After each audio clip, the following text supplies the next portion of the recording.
Pernah nggak sih Anda janji sama diri sendiri buat mulai kebiasaan baru? Misalnya olahraga tiap pagi atau makan lebih sehat. Tapi baru beberapa hari udah gagal total. Tenang, Anda nggak sendirian kok. Nah, dalam pembahasan kali ini kita akan coba meretas program di dalam otak kita sendiri untuk ngerti kenapa kebiasaan itu susah banget diubah dan gimana caranya biar kita bisa pegang kendali. Kita semua pasti pernah ngerasain ini. Frustrasinya itu loh, pas lagi semangat-semangatnya mau berubah, tahu-tahu balik lagi ke pola lama. Rasanya kayak lagi perang sama diri sendiri kan? Tapi, gimana kalau saya bilang masalahnya itu bukan ada di diri Anda? Yap, bener banget. Kita sering banget mikir kalau kita gagal itu karena kita malas atau kurang niat. Padahal riset nunjukin kalau kebiasaan itu sebenarnya adalah hasil dari program otomatis di otak yang hampir nggak ada hubungannya sama tekad. Ini semua soal pemrograman. Oke, kalau bukan tekad, terus apa dong? Jawabannya ada di dalam sistem autopilot otak kita. Coba deh bayangin otak kita itu punya dua mode.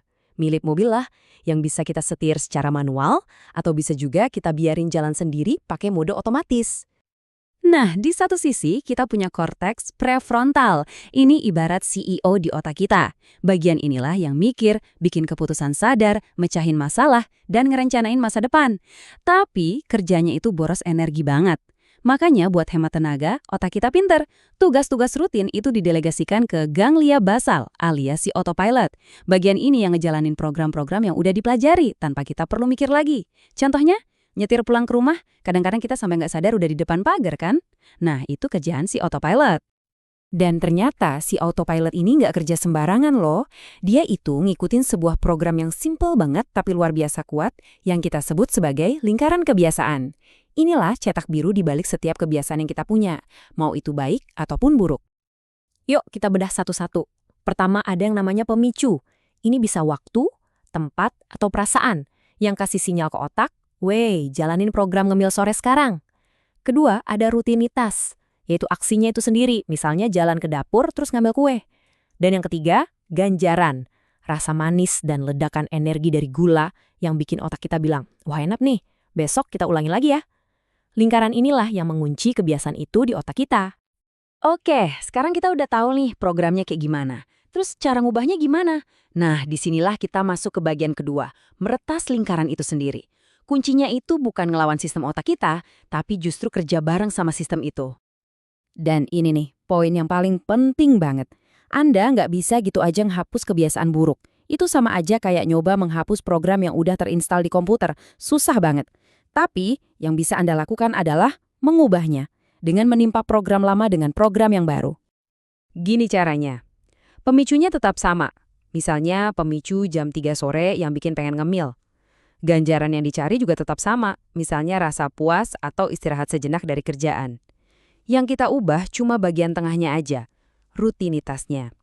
Jadi, alih-alih ngambil kue, Anda ganti dengan makan buah atau jalan-jalan sebentar. Otak tetap dapat apa yang dia mau, tapi dengan rutinitas yang jauh lebih baik. Jadi, gimana cara praktisnya kita menerapkan ini? Alat pertama dan mungkin yang paling ampuh adalah dengan mendesain ulang lingkungan kita. Anggap aja ini seperti tangan tak terlihat yang sering banget mengendalikan pemicu-pemicu kita. Coba deh pikirin.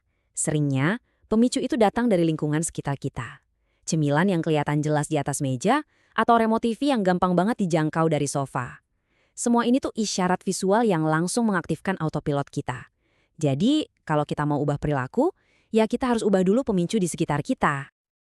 Bedanya kelihatan jelas banget kan? Di satu sisi, lingkungan kita bisa dirancang untuk gagal. Camilan di depan mata, remote TV gampang diambil. Nah, coba bandingkan sama sisi lainnya. Dengan sedikit perubahan, kita bisa merancangnya untuk sukses. Sembunyiin camilan gak sehat, terus pajang mangkuk buah. Siapin tas gym dari malam sebelumnya.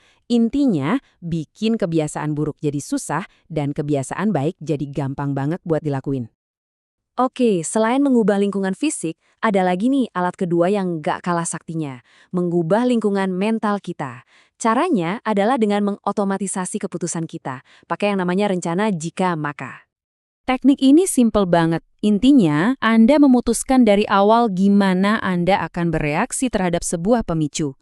Contohnya, jika saya merasa stres di kantor, maka saya akan jalan kaki 5 menit. Ini keren banget karena menghilangkan kebutuhan akan tekad di saat-saat genting. Keputusannya kan udah dibuat dari awal, Anda tinggal jalanin aja. Dan seberapa efektif sih cara ini? Wow, jangan kaget. Studi menunjukkan orang yang pakai rencana jika/maka punya kemungkinan 2-3 kali lipat lebih besar buat sukses mencapai tujuannya.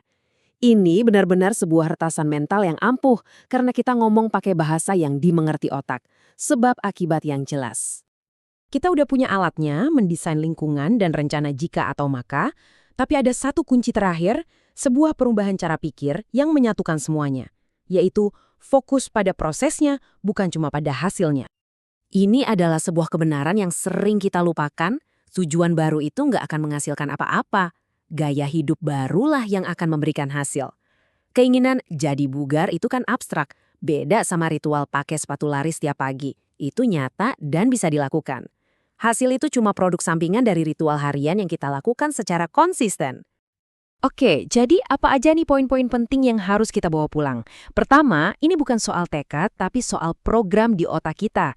Semua itu berpusat pada lingkaran 3 langkah. Pemicu, rutinitas, ganjaran. Ingat, kita nggak bisa ngehapus kebiasaan, tapi kita bisa mengganti rutinitas di tengahnya.